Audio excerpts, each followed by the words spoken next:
let's talk about how to see your listening stats inside of Deezer. Welcome back everyone to a new guide video on how Genic.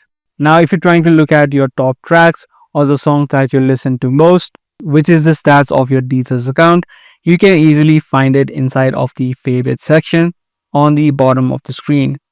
Inside of the favorite section, you can head over to playlist, and right here you'll have two options. The just heard option is going to show you all of the songs that you listen to, or if you tap on the top tracks option, it's going to show you the most popular songs that you listen to inside of your Deezer account. So this is the exact section where you'll be able to view all of your stats, meaning the top tracks that you listen to since your account of Deezer was created.